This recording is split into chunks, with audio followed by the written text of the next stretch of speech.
kinds of questions, big or small, are in order.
Are you recording this back up? Yes. Okay, great. And even if Antoine does, I you do can't have what enough you asked. backups. Yep. Okay, that's great.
Christine, are we ready for? Yes. Okay, great. Done.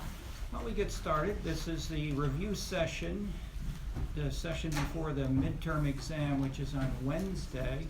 And this is urban innovation, cultural placemaking and scenescapes. Terry Clark. Any question about anything, including I was suggested to mention the exam. As it says in the syllabus, and we've said a few times, it's take home, write it yourself anywhere you like. It is not necessarily in this room, so nobody will be here. You can write it at home in the library. It will be sent out at class time at the beginning of class. It's due back at the end of class time. If you have disability or a non-English speaking background, you get extra time. It will cover the first half. The final will cover all the course, first half and second half. And the syllabus has details, which we've generally summarized. We apologize. At some point in the syllabus, it says it's in the 6th week. Another place it says the 5th. But I think the dates list the exam for the 5th, and that's Wednesday, 2 days from now. So, questions, everything you always wanted to know but were afraid to ask. Now's the time. Ask anything, big or small. I didn't understand this silly book. What's it about? That's fine, whatever. What's on your mind?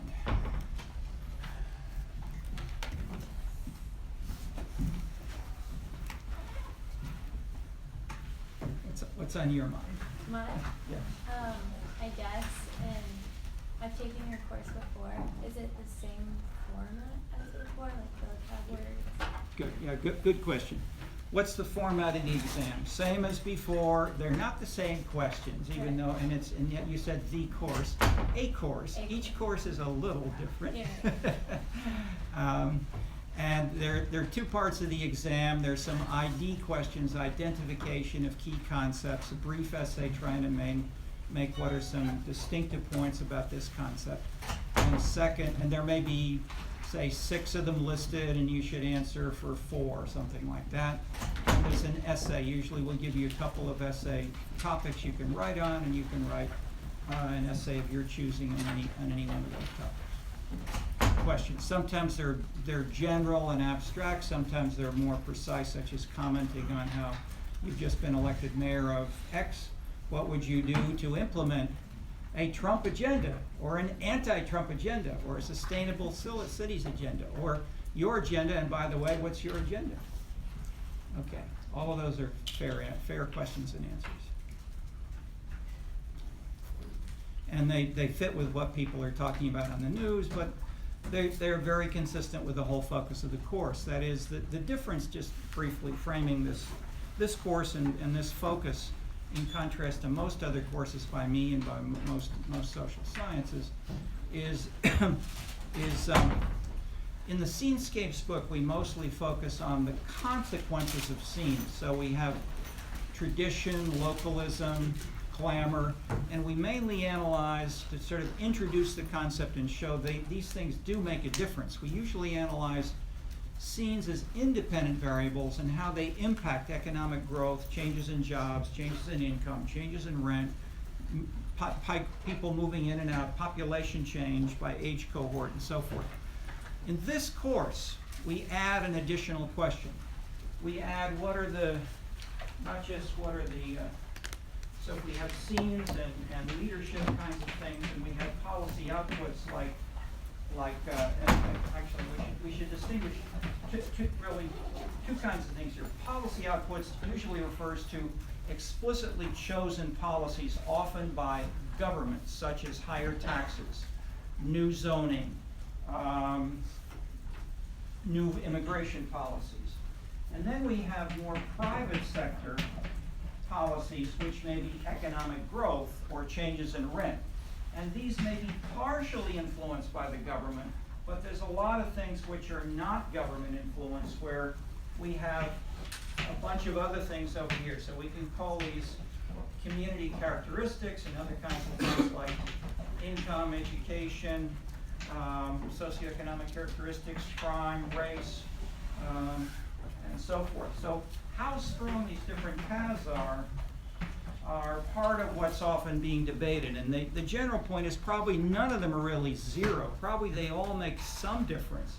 But how much and where and why is what we're trying to deal with. So, so when we talk about the creative placemaking, we're trying to focus a little more on government or civic, let's say, in the U.S. especially, where government is much weaker, less active in many of these things. Civic organizations, the Chicago Community Trust is a major example, of the United Way in most cities. Something like this join many of the civic groups, the foundations, the leaders and so forth, and try to raise money to look for often a sort of consensual, maybe the organization is semi-consensual, but specific policies may not be at all.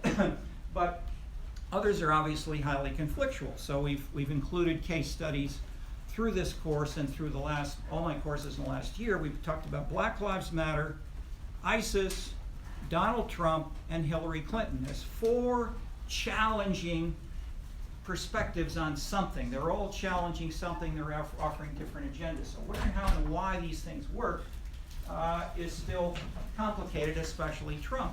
And if we get Trump to the local level, which 2 of our experts there, Sam and Eric, are co-authors with, I guess, 4 or so others, we're getting to Trump scenes, plural. That is, the main point is the opposite of what I heard today on NPR, which says Trump has a base, a foundation, and he's delivering to them. And people will often say white, working class, poor, Appalachian type voters. Well, if that's the people who elected Trump, he would have gotten about 6%. There are a whole lot of people besides those who voted for Trump, including, as was asked by the NPR interviewer of the Massachusetts senator last week, how can you explain the fact that 53% of white women voted for Trump? Okay. That's a different kind of scene. So the point is to look at these different ways, different rationales of why and how this is happening. And people are asking the same things in where today? France. Okay, we had an election yesterday. Why and how? Nobody knew until the election what was going to happen. That's why this is sort of exciting, because the rules of the game are up for grabs. They're being changed in serious ways all around the world. And so cultural placemaking is part of it. Culture we're using in two ways. One is the general sort of social science sense of rules of the game. The values and that is two things. Values are sometimes more general views about what is good or bad, such as efficiency, honesty, or egalitarianism. Those are fairly general values. Specific norms are, you should wait till the light turns green before you cross the road, which I'll note in passing, in my neighborhood people don't do that. And so that's what the stroll is all about. When people walk across the street against a red light about this fast, people don't jam on their brakes and honk and everything and run up next to them. They stop a couple of 100 feet away and give them time to pass. All right, when that norm went to the north side, the police went wild. And that's part of the Black Lives Matter confrontation, which we have today. Okay, hot summer nights, this is hot stuff. Okay, so the norms and rules of the game are combined with sort of sometimes a more general statement and articulation that what we need to do is more of this. It's sort of a sense of the sometimes ideological, sometimes moralistic commitment of what egalitarianism is all about. Every woman in the world should. Okay, that kind of statement is the general sense of culture. The second way we're using culture in the course is arts, theater, film, movies, placards, the buzz which the arts especially can add to a political campaign, the way it can enhance the appeal of a Trump or an anti-Trump or a sustainable cities or a green movement. And the arts are doing this more actively and more successfully, even in places like Syria, in places like Lebanon, where you have poor people fighting village by village, shooting each other, marching. They have placards, they have marches, they have slogans. There's a story in the New Yorker magazine about ISIS poetry. There's a lot of poetry in ISIS. It's almost all in Arabic. It's minimally translated into English, but it's very important especially for the leaders of the ISIS movement, one of whom married a poet. So there's a lot focused on her and etc. As well as we we didn't talk about it much. There are a couple of things on YouTube, but there's some great things which have been featured on NPR, especially in the Middle East. Young Tunisians, Egyptian, Lebanese singers, Iranian movie directors, actors. The arts in these activist engagements have made a real difference in the Middle East, which has been especially documented by NPR because there's been so little coverage of that. People who only talked about the leaders, Saddam Hussein, the Saudis behind their white clothes, etc., but not the people, the activists, the young people. But they're playing a major role in transforming the Middle East right now in ways that have been newly covered. And the point is, they fit with the use of the media and the use of the arts and culture in an activist mode which transforms the old parties, the old unions, that in a sense, if there's a short revolution yesterday, it's that the old French parties lost. They will, neither of the traditional classic French parties of the right, center, or left will be among the two candidates. It's the Popular Front versus a guy who came almost out of nowhere. In terms of political parties, he had no organization. He created and he has something called his own little party. But basically, this is part of what we talked about earlier as the new political culture, the breakdown of the traditional parties, breakdown of the unions, the rise of certain kinds of media, social media especially, and the use of the arts in conjunction with this to add buzz. In a sense, you can get an A that gets stronger if you say an A times BZZ, B-U-Z-Z, a buzzy A. Get a buzzy A and you can really have more impact. That's what we talk about in the Scenescapes chapter on Toronto, and I think it's a chapter on politics and political leadership in Scenescapes with some case study material on Toronto. In the other book, Kentuckville Karaoke, there's a comparison of Toronto and Chicago. So the basic bottom line is that Toronto is bottom up. The artists have neighborhood associations. They're active. They elected a mayor. They had a mayor who really said, I'm against cyclists. I'm against bicycles and artists. And he got elected. His name was Ford. He had problems with drugs, he etc. He died, etc. Anyway, in a sense, he was a local Trump in Toronto about 8 years ago. And so we've had some of that experience of someone taking a highly personalistic, tough, macho approach, and interestingly, he chose cyclists and artists as his enemies, and he won. Okay, that's a quick overview of the title of the course and what's distinctive. And what's distinctive is we're adding more. How do these scenes and how does culture and the arts get created potentially? So if we have arts, say, coming in from, so this may be, let's say, from globalization or the media or international stuff. Then we've got arts and culture and all kinds of arrows coming in here. But I'm adding, say, A for arts. In that sense, that this is part of the distinctive approach of the course here, and we're looking in this sense. We're looking back comparatively and internationally, historically and internationally, because we want to not just look at small variations within the U.S. today. We want to look at how and why do the rules of the game really change. So we had the paper on the gated communities in China, which showed that a gated community is not just what people talk about in LA.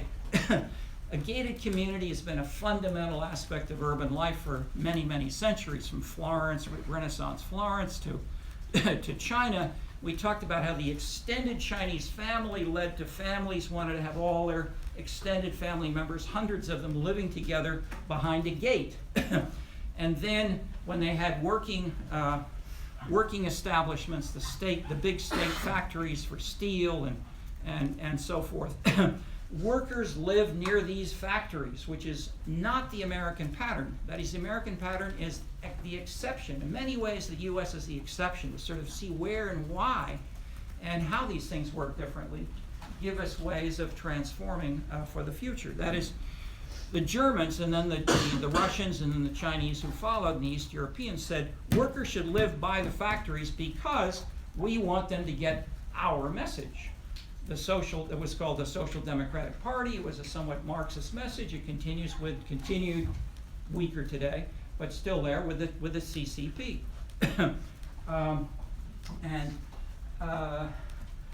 So in that sense,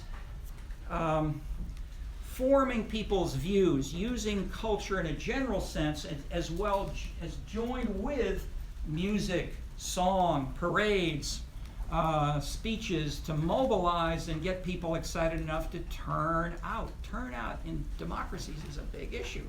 And the level of turnout is the difference often between winning and losing. Okay, that's a quick overview. Questions, comments from anybody on anything?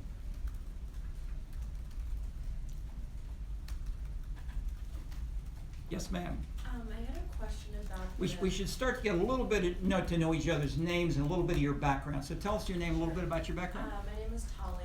I'm a first degree master's student in public policy at Harris. Okay.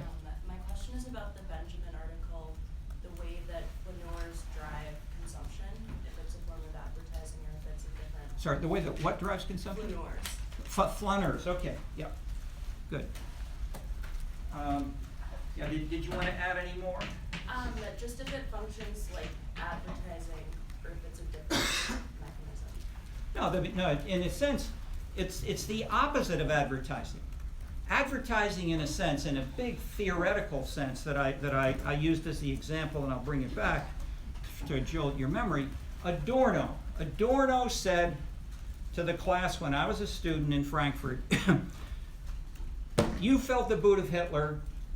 Horkheimer and I went to America during World War II, where it was worse because those Americans had to smoke those cigarettes, drive those big cars, wear those bikini bathing suits. Why and how did he make that statement? Because of advertising. That advertising in that example was more totalitarian than Hitler and the Nazi Party. That's a pretty strong statement. Okay, the flaneur is the opposite. The flaneur was introduced by Benjamin, who was somewhat close intellectually to Adorno at Frankfurt, but far enough that he didn't feel he could really get a degree there, and he had a long correspondence over decades with Adorno and others. And so, Benjamin, as I mentioned, by some was considered the most brilliant intellectual of the Weimar Republic. He was a man of letters, but he covered economics and politics and so forth. Strong man of the left, neo-Marxist. The neo part is the flaneur. And it's neo in the sense that it's not Orthodox Marx. And so he was trying to sort of keep his Marxist following by using in much of his writings about the arcade. This comes from the big book called The Arcade Project, which was the arcade were shops, and I just heard in the labeling in the debate over the weekend by the number one candidate was debating with he served as finance minister in the socialist government, and he was arguing with people because he didn't have normal socialist credentials. He'd been an investment banker, he worked for Rothschild, and he said, "You're trying to make a Cuba without the sun." Okay, that's an interesting kind of thing. Cuba without the sun. All right, in a sense, Cuba without the sun is the strong, narrow, traditional Marxist model. What Benjamin is saying, let's add the sun, but he's also saying implicitly, we don't have that much sun in Paris. And as I've lived in Paris through a couple of not wet, cold, rainy, overcast winters. It rains from about November to April. It rains, it drizzles, it's gray, it's cold, and it doesn't make you want to go out in the street and be a flaneur looking in the, shopping in the windows and so forth. And so what the little shops starting around 1830 did was to put glass over the top of the streets, covering the streets so that people could walk and look in their little windows. And that was called the arcade. So that was the 19th century arcade. The earlier arcade goes back to Renaissance and the Romans and the like, where you'd build sort of maybe 3-story buildings, and you'd have columns and a second floor, and then on the ground level you'd have a space where you could walk on a sidewalk, and the floor above you would cover you from the rain. So that was a traditional arcade. So they basically, with steel and glass, or iron and glass, they created a glass arcade in 1830, roughly. Succeeded around 1890 by department stores. Succeeded in the 20th century by the malls. Succeeded in the 21st century by Amazon. Okay. So maybe we're bowling alone and we're not walking and looking at the shops because of these kinds of changes. But to stick with the point of the flaneur, the big point is that, to simplify slightly, it's the opposite of advertising in a general intellectual analytical sense of how does the system work? How does the machine of the economy and marketing work? In the Adorno, at least semi-ideological paper on Hollywood, which matches, which is a 20-page version on the reading list, which matches my story about you have to buy those cars. Why do you have to buy those cars? Because capital and capitalism have money for making Hollywood films and for building Chevrolets, and in turn for advertising those Chevrolets and those films and those cigarettes. And that advertising forces you to buy the car, forces you to smoke the cigarettes. And that in turn says I become addicted, and I'm addicted to driving Chevrolets, and I don't want to drive a foreign car or whatever. So in that sense, there's a strong, heavy hand of capitalism and capital as a driver. And advertising is the link between the individual consumer and capitalism. With the flaneur, we break that link. And with the flaneur, the individual consumer says, I'm taking a walk through the streets, I'm looking through at the windows, and I'm choosing what I think is nice. And I look with my lady friend, I look at those shoes and they're pink, and I say, no, I don't think you want pink shoes. So that is, it's heightening the individual consumer's choice. Whatever the advertising says. So the advertisements may feature pink shoes, but if he and she say no, then that breaks the model of advertising. So it's an empowerment of the citizens from below more generally. Okay, Benjamin doesn't say 90% of what I've just said. Benjamin sort of describes it as if it's something which everybody knows, as if it's just history. But in fact, he made a major, I would say, intellectual innovation, theoretical innovation within especially Marxist analysis, Marxist economics, to say, look at the consumer. Don't just look at production, look at consumption, and model, analyze where and how consumption practices will transform the economy as people change their tastes, as people choose to invest or not, people choose to move abroad, people choose to migrate. So all this discussion of immigration is related to those kinds of choices of individuals in a serious way, joined with, of course, consumption and production factors, capital and citizens together. But most of social science, most of your other courses at the USC still, most of the readings that we find are about production, capital, as if that drives everything. Okay, that's the quick bottom line. Any ways that this may fit, say, with your courses at Harris or anywhere else on campus that you want to raise? There's Don Corsi at least teaches one course at the Harris School on the arts, economics of the arts, and so he may introduce some of this, but his background is on the environment. The environment and the arts, in that sense, are both lifestyle consumption kinds of policies, and they involve, here's another big concept, amenities.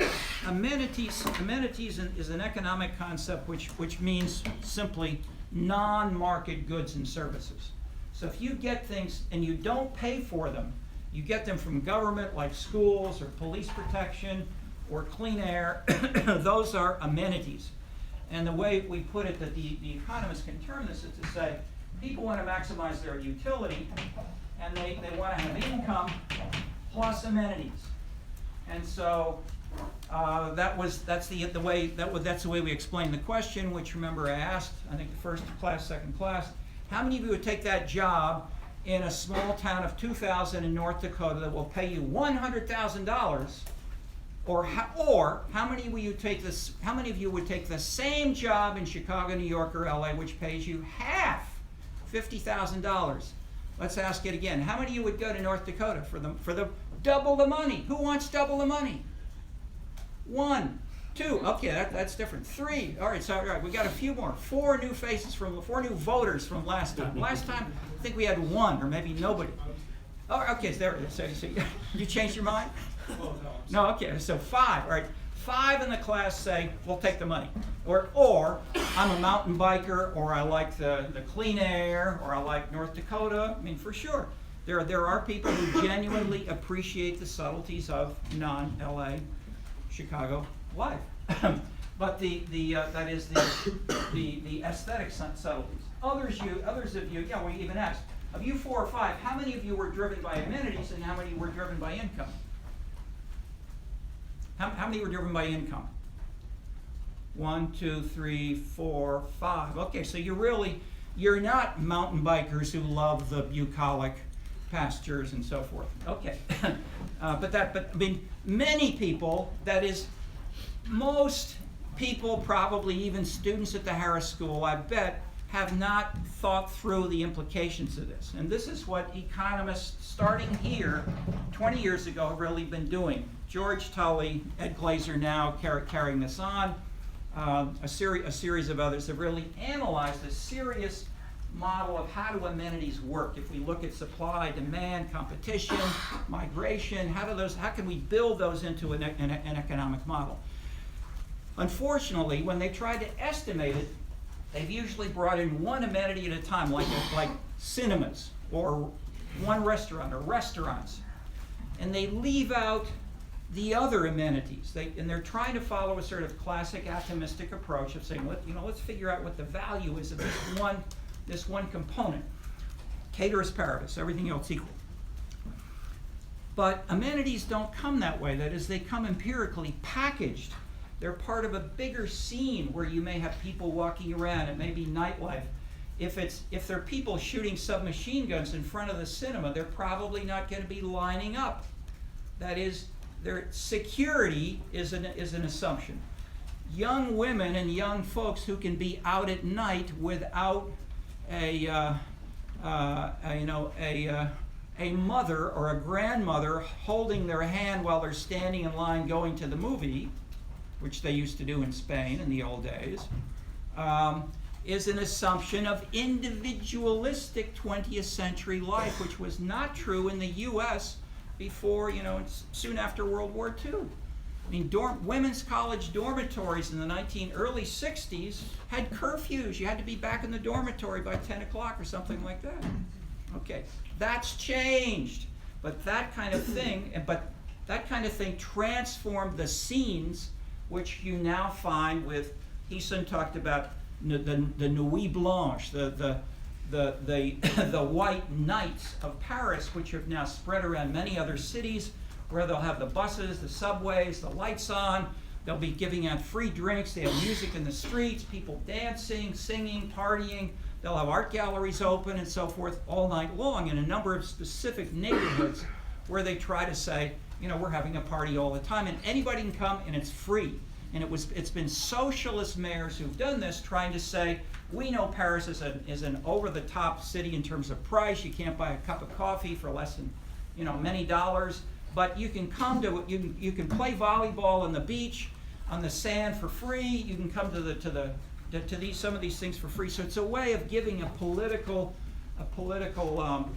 service to everybody in an egalitarian manner, consistent with a more socialist program in that sense, which is an amenity. So the policy question is, how much should Paris or Chicago add and pay for, subsidize, encourage, or give tax credits for those amenities, and do they make a difference for urban and international economic growth? And your answer says, in a resounding manner, they matter a huge amount. You are the young talent. Cities are fighting all over the world to bring you to them. They want your minds, your energy, your ideas.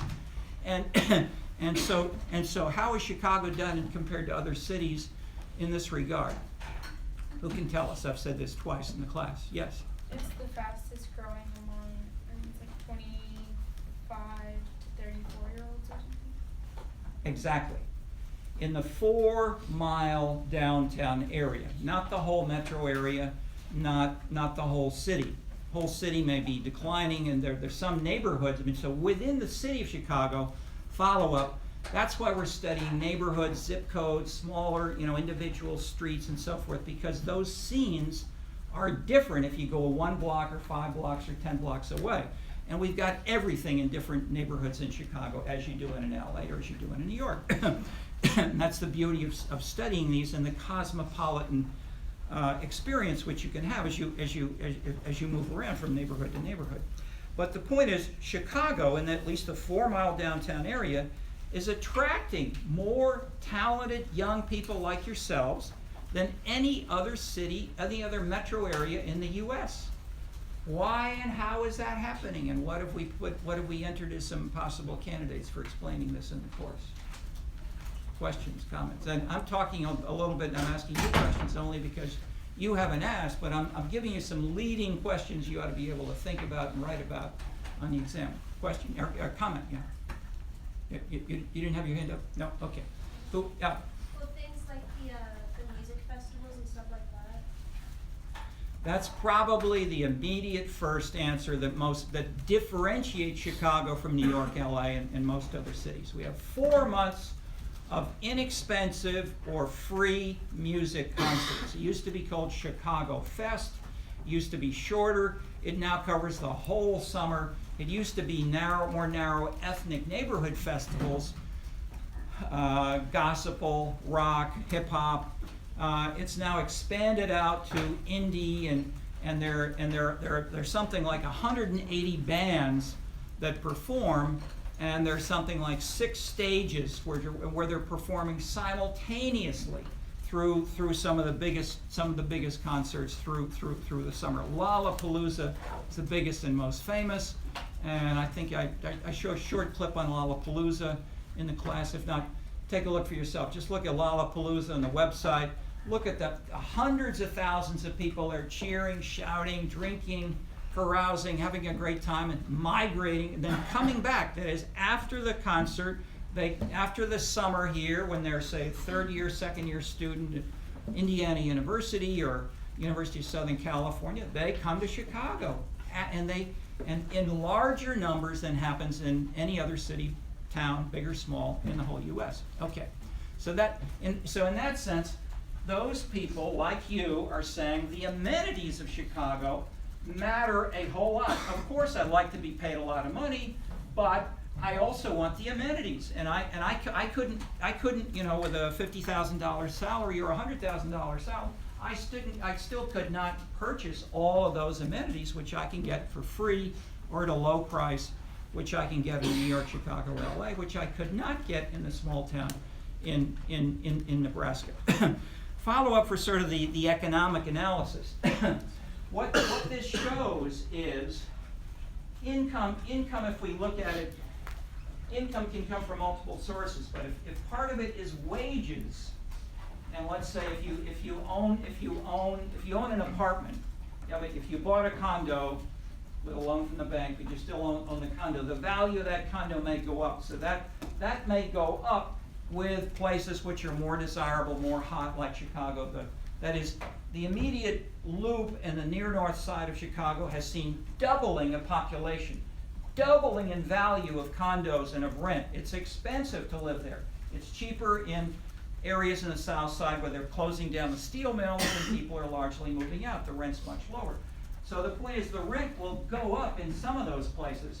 However, if you, like your neighbors in Chicago, follow the same reasoning that you voted on and you articulated and said, most of us want to be here, what you and Chicagoans are saying is, I will take a lower wage.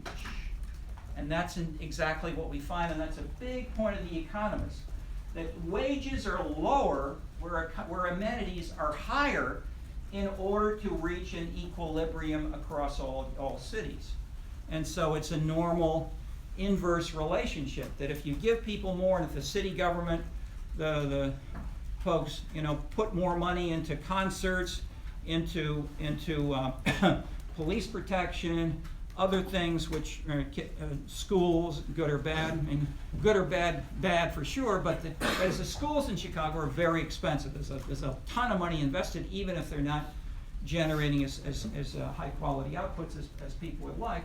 The point is, the many policymakers will say the answer you gave says, at least for places like New York, Chicago, and LA, it's a smart policy to build a creative place, to use the arts in order to enhance the economy and to the attraction of the, Richard Florida's called the creative class. Class is a misnomer, and he didn't use the term. The publisher gave him the title, and he said, well, okay, if it'll sell books, we'll give it a try. So that's how it came in. But as people have pointed out, he doesn't use the term class in a Marxist or traditional sense at all. Other questions or comments?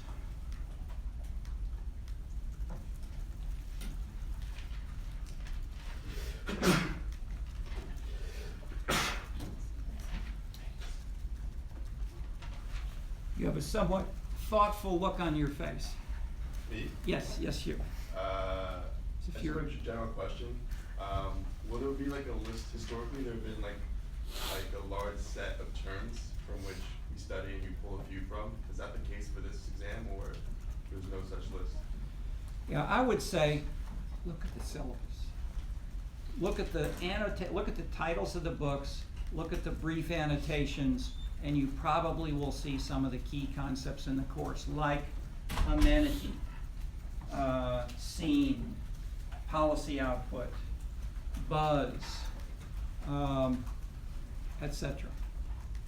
Flaneur, we've got over there, and the names, some of these major names. And if there's a separate list or not, or if you have or have not kept that a list or compiled such a list, or you might in the next 3 days build your own list.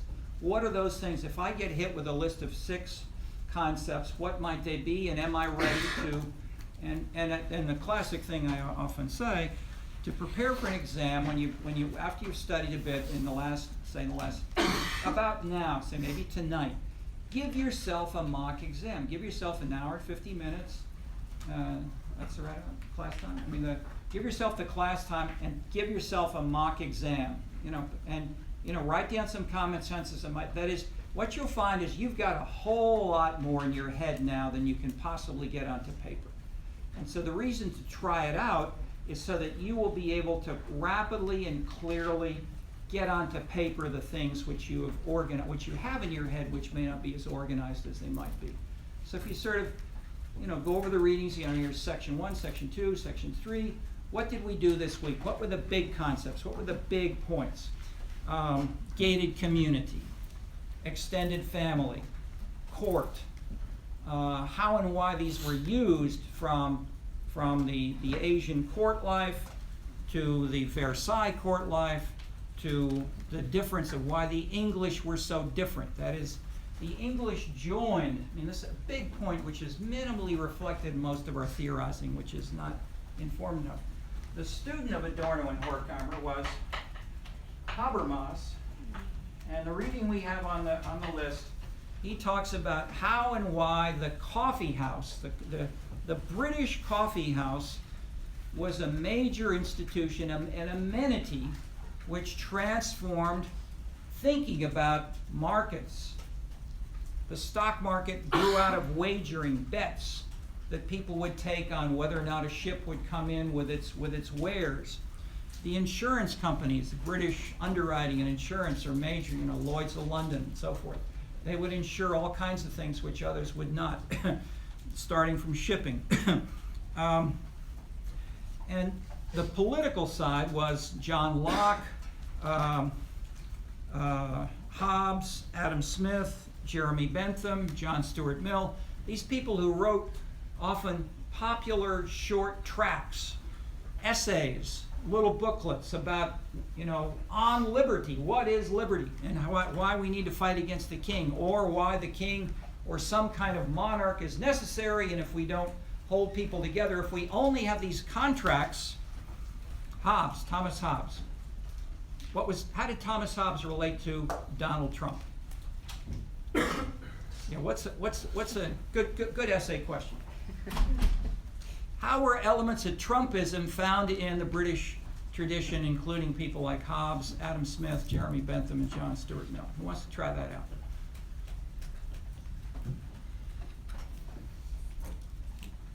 What's the title of Trump's book?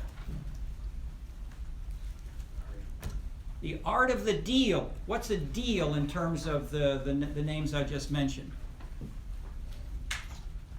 It's a contract. The contract is the foundation of much, if not most, of the theorizing in the tradition of the people whose name I just mentioned, Adam Smith and so forth. And what's a label that's used in philosophy or political theory for these people? Come on. USC, my God, you people out on know. Utilitarianism.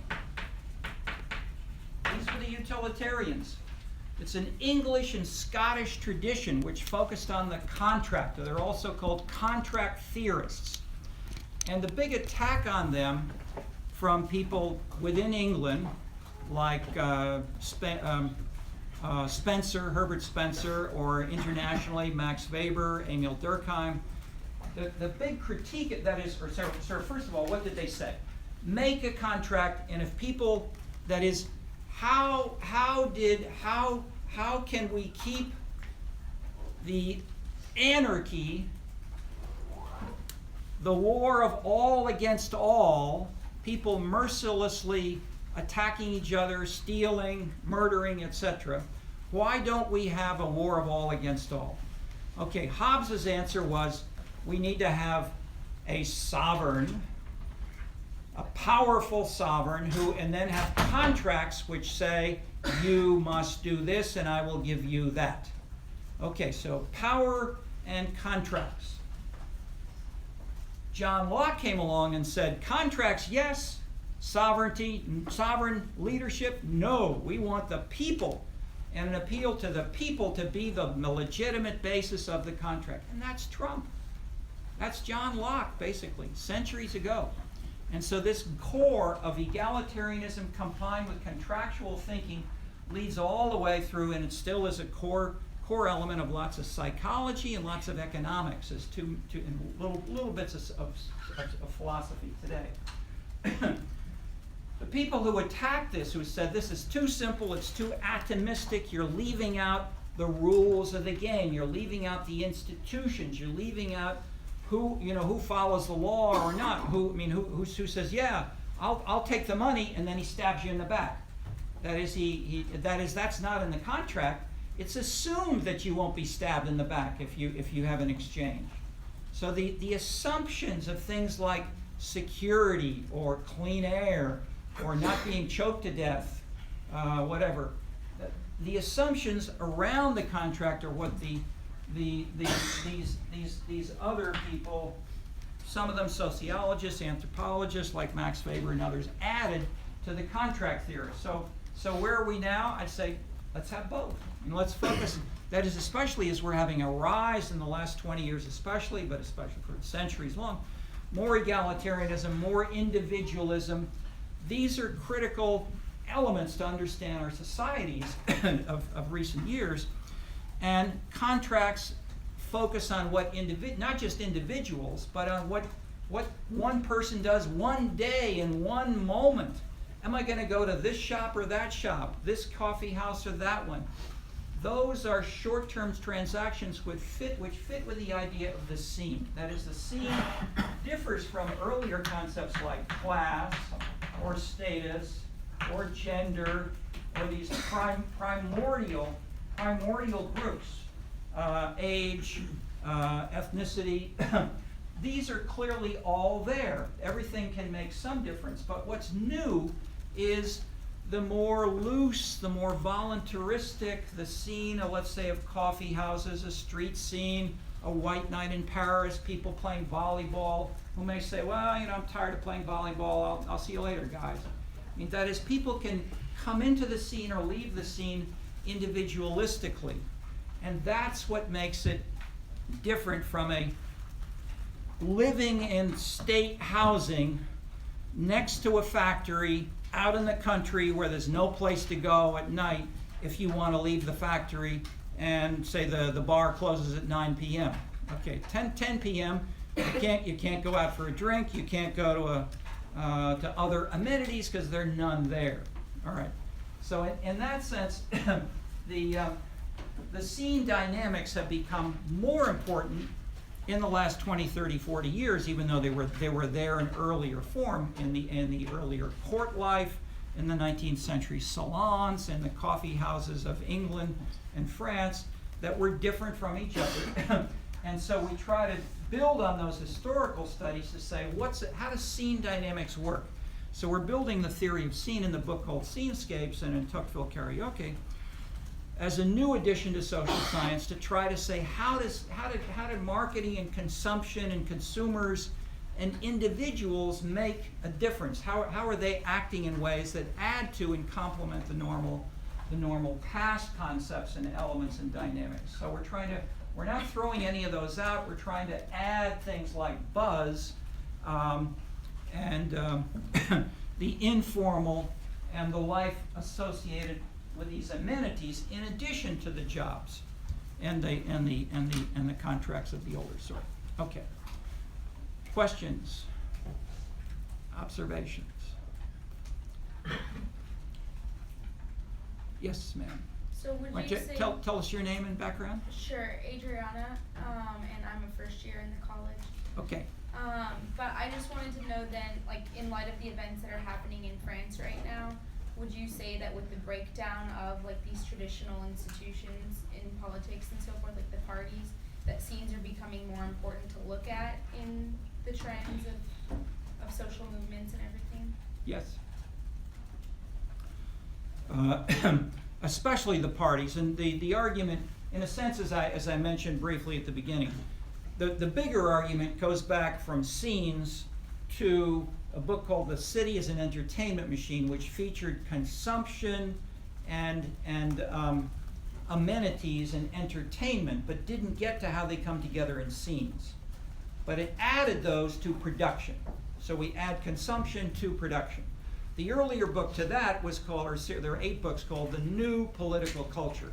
And what that looked at was more generally the rise of issue politics and specific issues, in a sense, what Trump is doing. That is, he's not saying I'm following the Socialist Party program and we have a 5-year plan which will do A, B, C, D, E. He's inventing deals day by day based on a conversation in a short term. Okay, that's that's consistent with a more voluntaristic, individualistic lifestyle, which fits with these kinds of scenes, which have been there, as I said, for a long time, especially in courts, but which haven't been theorized in a coherent way, I bet.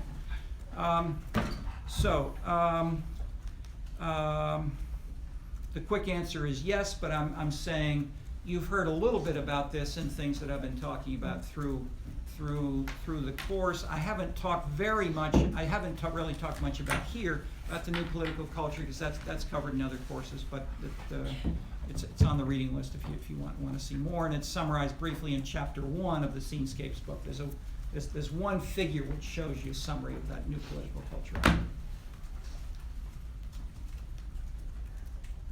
Other questions or comments? Several of you, just thinking of questions, several of you in our discussions, I'm looking around the room, asked some very good core, that is, when several of you have come up and you've asked, how about this, how about that, how about this, those all have been excellent, big, hard questions to which there's not one easy yes-no answer. And in general, I've said, especially the session we had with Sam, and about, what's your name? Rashad? Yeah, sir. Rashad. Rashad. I mean, how would you frame your question again? I think I was talking about, well, my dad, he used to live in the West Town area, and it was mostly Black and Hispanic population when he was living there. And now it's completely been kind of like gentrified, and it's completely changed.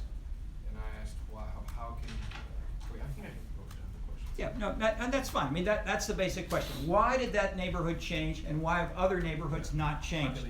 Yeah, that is a key question which we're addressing through the whole course. And we've been dealing with it in a broader, bigger kind of historical questions like contracts and courts and the things I'm mentioning here. We will get in the next couple of weeks to specific neighborhood things that Hee-sun has brought to the course, and she may help us discuss. And she gave you examples already of white knights or of the volleyball in the Paris Seine. And then what has happened and what are the roles of neighborhood associations, precinct captains, interest groups, and so forth in Chicago neighborhoods. We'll be talking more about that, about the policies, as well as about the bigger things which don't change. Ben? Yeah. I mean, one of the things as I've been reading the Scenescape book carefully that has occurred to me is that the data and the methodologies used allow us to take information about local locations and derive and predict information about like how people are going to behave in these communities and understand differences between different groups that are crucial, particularly when you're doing it at a large scale. What I don't understand is that let's suppose that we're considering political processes and individuals who represent these individuals. What information is local level, for example, about amenities? What does this tell us about how politicians are going to behave, for example? Because they're not the people in the communities. They're one individual representing them. So how do we take this information and start to use it for things in political like arenas?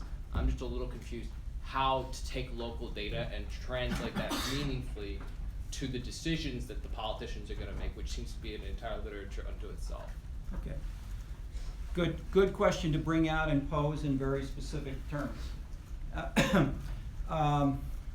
Just give you a couple of directions of answers. One simple, and one reason this is more complicated in the US than it would be, say, in France or China, although it's not that different if you look more closely, is that we have multiple levels of governments, such as a precinct, a ward, a city, a special district like a water pollution district, a school district, a city government, a county government, and sometimes in a state. If not, we don't usually have metro governments. We used to have them in Indianapolis and in Miami, but in other countries they've had more metro governments. So my point is, this is especially called a federalist system in the U.S. in the sense that no one of these political, often elected political leaders can decide these things alone. They get grants, they get subsidies, they get tax write-offs, and they all are interpenetrating and affecting one another in very complicated ways. So in that sense, even if you have a minority, so for instance, I've consulted, I worked a lot with, I was senior policy advisor with the U.S. Conference of Mayors.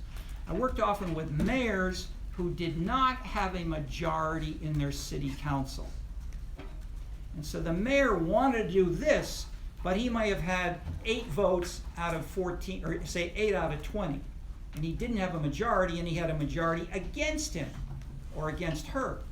And so in that case, so who's the decision maker? All of them. The council members and the mayor and the outside consultants who are trying to, and then the use of the media. So especially Obama, or it's like Bill Clinton and Obama as well, at the end of their terms, they tried to do big ambitious things. They didn't have the votes. When they didn't have the votes, but they had a certain amount of access to the media, they had a sense of certain amounts of legitimacy as being president. They tried to use what the political scientists sometimes talk about as a bully pulpit. They tried as president or as mayor. You make a strong argument in favor of policy appealing to citizens directly using the media, even if you don't have the votes, even if you don't have the party with you, but you can try to mobilize in that more populist manner.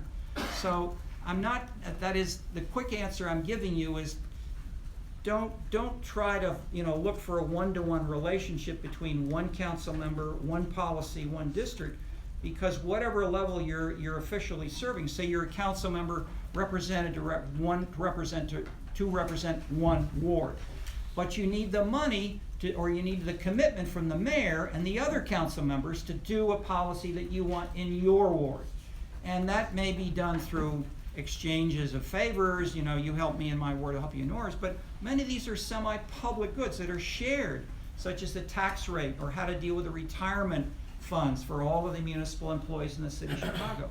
For that, you need big policies such as are we going to increase taxes and how much? That was the biggest issue in Chicago.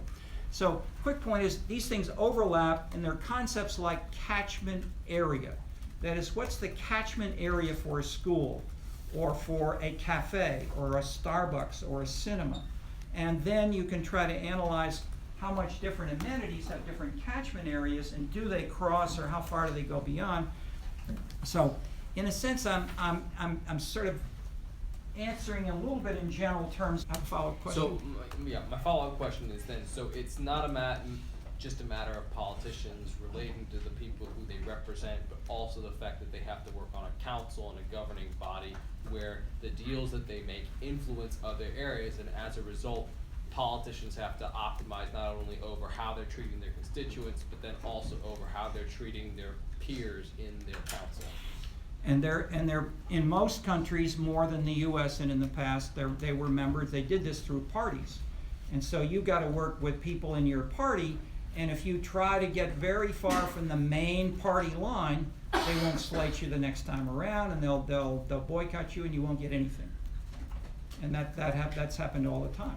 So considering parties important in that regard in terms of understanding why they're going to adhere to certain policies and fall in line with groups. So I didn't mention in my list of governmental levels, but now we'll add the political party is another dynamic, or let's say in some cases linked perhaps via ethnic groups, gender, ethnicity, national origin. These are now politically more salient, especially in the U.S. and Northwest Europe with the new consumption kinds of politics, for instance. Now, when politicians make deals, do they try to do it above board, or is it a lot of them under the table and out of the public's view? And in that regard, to what extent does the public participate in actually being able to critique those decisions? Yeah.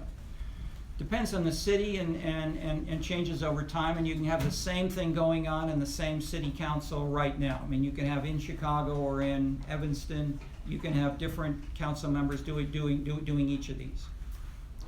Is the quick answer. And often when I've interviewed them, they're very conscious, for instance, of how many council members are each following this or that rule of the game. Can you trust him, and for how long, and on what kinds of issues? Will they follow the party program on this or not?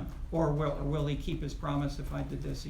But many of the more public issues, the public policies, are not just one deal or one narrow contract. They're bigger things like, will he generally endorse more green recycling efforts? Yes, I know he's done that in general. I don't need to have a deal on that. That affects us all. And if we favor this in Evanston, most citizens in Evanston want to have more green policies. For sure, it's a good way to go.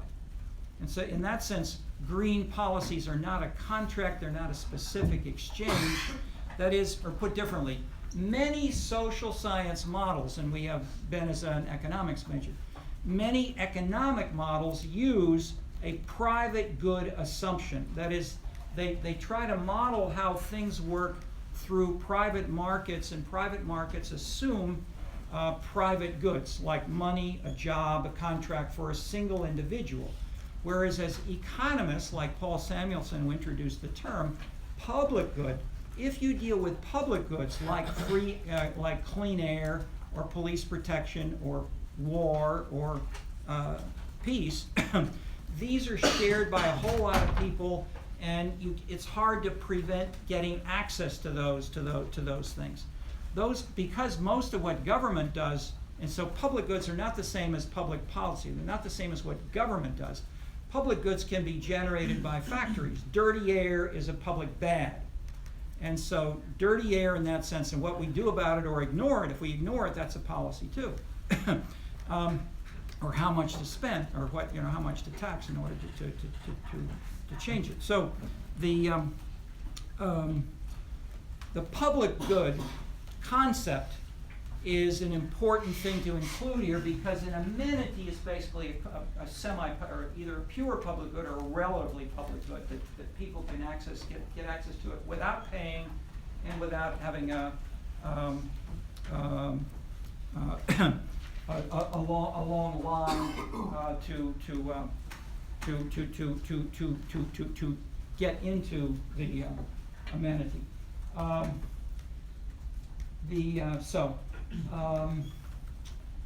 Concepts here: public goods. Watch out if you or the readings you're reading assume private goods. So many of the, in our beginning of the discussion, came out of this utilitarian tradition where much of the discussion talks as if everything is a private good. Or the tradition, for instance, illustrated by game theory. Game theory is a highly developed, sophisticated way of analyzing exchanges and so forth, which assume generally pure private goods. Not necessarily. You can try to make a game that uses public goods, but most game theory kind of work, and this comes out of economics and it's related psychology, works in this atomistic, individualized way. So people even, okay, so I'm not saying any of these are right or wrong. They're all useful within their context, within their limits. You've heard me say before, look at theories in terms of the propositions, A leads to B leads to C, but also add the context within which that theory works. And I illustrated that with utilitarianism, and then the context around utilitarianism that was added by Marx, by Weber, by Durkheim, and by others. Okay, other questions or comments on anything? Yes, ma'am. Was the main takeaway from Fleury just the like So adult? from whom? Fleury. Fleury, yep. Yeah. Was it the adult socialization? The fact that like someone could be brought to like things that are more like sophisticated culturally. Yes, I would say that's well put. That's probably the number one big point. And who did that counter? Who did that challenge? Bourdieu. Okay, so Bourdieu, whose big theory was illustrated by the little anecdote when he held up his 2-year-old son and said, "Bourdieu, Bourdieu, Bourdieu." You know, you're going to be like me, little kid. You're going to have my name for the rest of your life, and that's going to define who you are and what you'll be. Okay, that's his theory, called in one book, reproduction. Fleury says, no. People can learn when they're adults. They can learn, as Engelhardt says, they learn when they're teenagers, not just when you're 2 years old. So each of these, you may learn different things. But it's, and insofar as at least we like to think, you're not 70, you're not 40. Aren't you still making decisions and changing even little bits of, you know, whether you're going to wear pink shoes or not?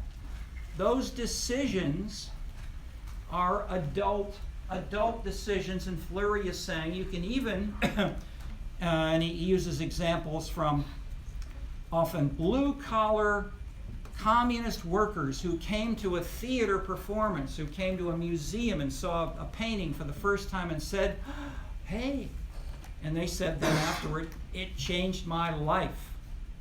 Okay, that is the opposite of Bourdieu's theory. And this is Fleury's theory of saying, implicitly, scenes matter, institutions matter.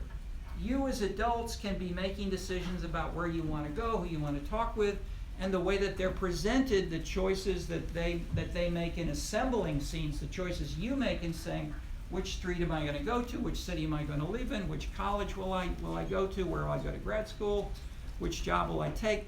These are choices involving not just money, not just proximity to parents, but also local scenes, amenities, and you chose based on amenities as well as the income, and you said, I'll take half the income if I get more amenities. Okay, that's how the pieces we try to build together. And we're trying to use culture here in both senses to try to say how and why do these pieces hold together? Why do people want to live in this 4-mile downtown area of Chicago? What makes it different? What made your father's neighborhood on the west side take off, and many other African American, lower status neighborhoods have stayed the same or gotten lower in income, higher in crime, such as South Shore, such as aspects of Woodlawn. Woodlawn is mixed, but say South Shore went from being more of a middle class neighborhood. It's gone down. Where and why in Englewood as well. Okay, so where and why these dynamics have taken place, and where and how people sort themselves out is part of what we want to deal with. And the answer is in part related to the specific types of amenities and jobs and other opportunities that people find on a neighborhood basis, or commutable by public transit or cars or whatever else that they have access to. That's not an answer. It's simply saying there are categories we want to try to fill in with more content in the weeks to come, and they're readings which we've already covered some of now, but there's more coming. Ben, do you have any follow-up? I mean, you asked a big question. I answered maybe 30-40% of it. You want to follow up with any more specifics? I think I need to digest it and probably talk during office hours. Okay, good. And you remember, Ben is analyzing these data for the city council members of New York, Chicago, and LA. So he's thinking, what can a council member do? And he's got data on Twitter. So Twitter tweets. Why are they tweeting about this? And one of his big findings is the Twitter tweets of the council members in these three big cities are largely unrelated to Hillary Clinton and Donald Trump. They're not talking about immigration. They're not talking about Black Lives Matter. They're not talking about crime. Even though Black Lives Matter was a big issue in these cities, the council members are dealing much more with, responding to favors, concerns of individual citizens and constituents, helping this neighborhood association do that. I mean, I gather. So I mean, we've got an overview, and he's still analyzing the data, but that would fit with a lot of other stuff. I mean, I think one of the things from reading in the literature that I've found is that there's different ways of sort of approaching how to think about politicians. Some people like to approach it as saying, okay, well, what are the factors that the politicians get to consider? But actually connecting that to our work and integrating it into the sociological work means you have to ask the right questions, and asking the right questions is sort of the key to being able to do interesting research on politicians related to Scenescapes, and that's kind of what I'm wrestling with. Yeah. Let me add one more point, which is sort of medium level general. A concept we introduced with the new political culture was a type of leader we call the new fiscal populist, and we contrasted them with the traditional. So if we have fiscal liberalism, positive and minus, and social liberalism, positive and minus. So the traditional fiscal liberals and social liberals, this is traditional Democrat left. Traditional right is over here. The diagonals are people who were fiscally conservative, but who were socially liberal. This was the new fiscal populist, the new political culture. Okay, this box, how did this box work in terms of your question? This was people like Bill Clinton, Tony Blair, Dianne Feinstein, Kathy Whitmire, mayors of Houston and San Francisco at the time. They basically said, I'm a fiscal conservative. I don't want to raise taxes, but I want to be responsive to everybody. I want to help the disadvantaged. I want to help minorities. I don't want to have racial discrimination. We want to advance an egalitarian general agenda that's good for everybody, but we don't want to pay more taxes. Okay, that combination resonated, if you then look at citizen surveys, with about 60 to 70% of citizens in the US, Western Europe, and Japan. That is, it's very popular with citizens, and it's part of the reason yesterday the French voted no to the traditional parties, because the traditional parties are in these boxes. And both of these new candidates, the guy who was first is more up here, whereas Madame Le Pen is down here. Okay, so they're both off the diagonal. And if you are off the diagonal, That is, if you don't want to use the party and the union and the normal newsletters and the staff as precinct captains that work for you as the machine, what can you do? Look at Tony Blair, look at Bill Clinton, and what they did was speak very clearly, coherently. They were masters at communicating to average people in a very different way. Just, I mean, most of you are too young to have known this from personal experience, but if you look at the books, look at movies you may have seen, Ronald Reagan, when Ronald Reagan was asked a policy question, what are you doing about this policy in this country? He had answers like, my people are looking into it. Okay, you're laughing, which shows how far we have come. That is, he assumed it as legitimate and a proper answer for a president to say, my people are looking into it. That is, that he wouldn't be able to articulate himself, in his words, a specific policy in language that the average person could understand. These politicians like Bill Clinton, Tony Blair brought you that. So today we have much more, and Obama does it as well. So Obama, so in that sense, very clear, not talking down, whatever, simplifying, but not so much that it's arrogant, communicating very effectively. 1, 2, opposing, often explicitly, implicitly, or explicitly, unions and parties, traditional unions and traditional parties, as the major and traditional business groups. So Peter Flaherty, we have a case study of, was one of the first mayors of Pittsburgh.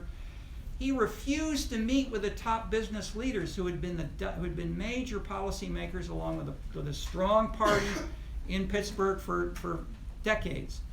He said, no, man, I'm not going to meet with you the bankers, Mellon, I don't care about you. My votes come from the people. And so in that sense, these new leaders, Dianne Feinstein, etc., articulated or sought to articulate, and that's the term populist. And the reason I'm going into this for 5 minutes is because Trump and others today are doing some of this, even though their policy agenda is different. Their style is the same. And your data and your thinking about Twitter is how to use the media creatively.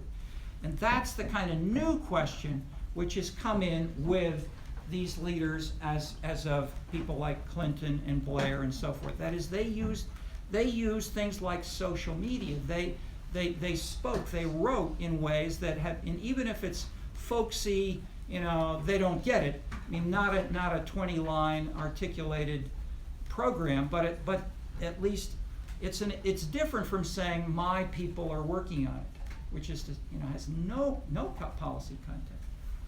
Okay, so the simple general point is that the rules of the game were changed by these leaders in a more populist direction, and we're living with that style of politics now.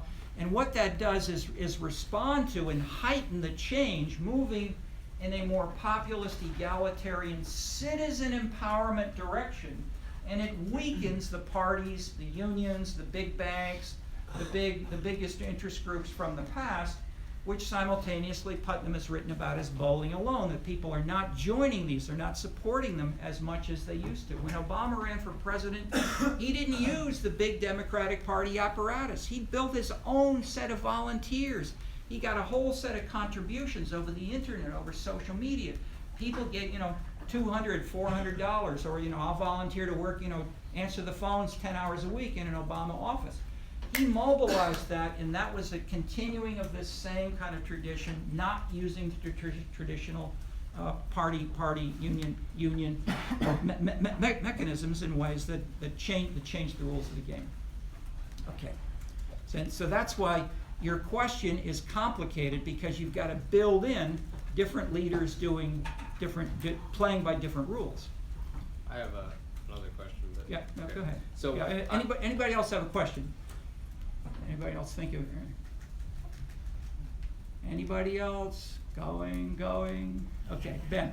So I got a new book on Los Angeles and was reading about the history of Los Angeles' government, and one of the things that they mentioned in the book was that in 1999 they voted for a new charter, which was their first charter since like 1925. One of the things that they did in the charter was to enhance citizen participation. The new charter created a system of neighborhood councils, and they said any neighborhood that meets the criteria is entitled to create a neighborhood council.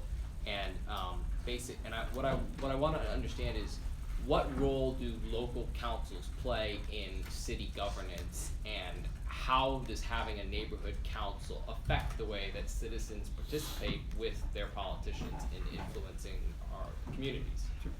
Excellent question. I mean, the narrow question is LA. The bigger question is global, and that there are all kinds of things sort of like this. In China, the analog used to be the grandmothers who would look out from behind the curtain and watch who was in the street after a curfew time. And then they'd call up maybe just the local people. They'd call up the parents, say, your son was out there at 10:05 last night. What's he doing in the street? Did you realize he was out there? And so the grandmothers, in a sense, weren't an official neighborhood council, but that is the narrow background, which again is more general, was there was a referendum in LA. Should Hollywood and the San Fernando Valley, some of the communities are in that area, secede from Los Angeles County and form their own separate governments? And they got something like 40% yes. That told the leaders, the elected officials in LA County and city, we do not have a legitimate voter base, and that this many people want to leave. They want to get out of our government because they're saying we're unresponsive, we're too hierarchical, arrogant, and distant. And so the policy which you read, which was in 1999, they created about 90 neighborhood councils, little governments, and so why did they do this? Rule of the game, and I talked about this briefly in the class. Where did this come from? Whose policy was this? Good question for everybody. Good essay question. Tuckville and Putnam. This is New England traditional town meeting, the village meeting, the town meeting. Little local governments are the core of building democracy, was Tuckville and Putnam's argument.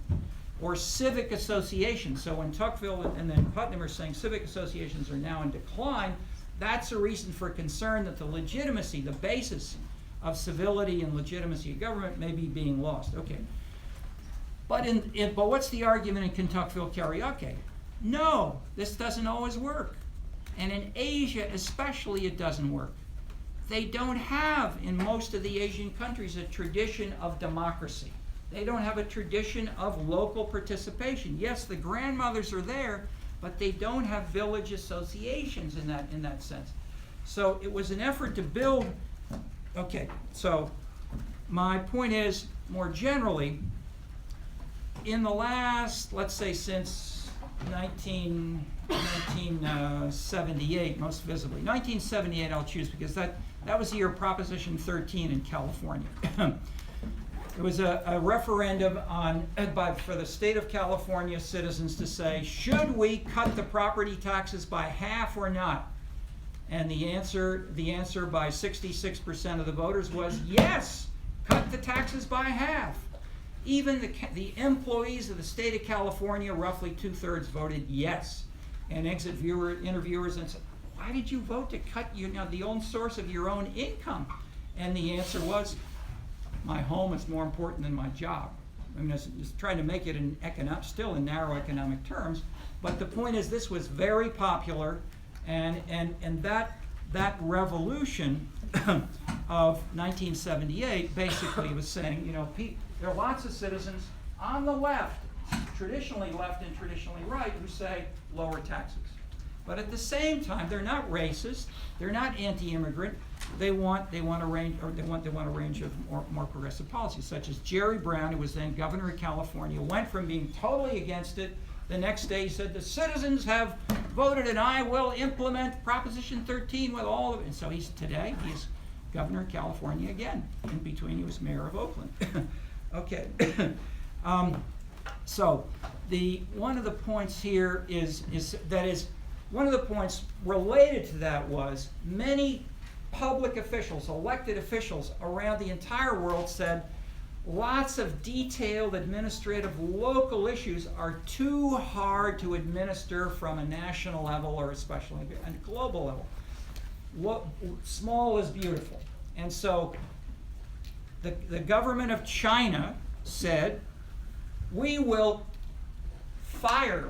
cut the government staff by 1/3. They fired 1/3 of the top of all the civil servants of the Chinese national government over about they took a couple of years to do it, maybe 3 to 5 years, I believe. Then they said, let's do the same, that worked beautifully. Okay, let's do the same thing for local government. And what happened? Nothing. The local governments ignored the national government of China. They didn't fire their staffs. Okay, that shows a couple of very important things, that it's not a totalitarian system. The local officials have a lot of autonomy. The regional, the provincial, and the city governments have making their own decisions, and they differ from each other in how they want to do this. And so as people have gotten closer to China, to local governments, that is the general point is, many public officials have said it's too hard, I want to delegate down to smaller and smaller governments. So whether it's LA or China, local and smaller, that is not just, so local means city, it means metro, it also means neighborhood and block club.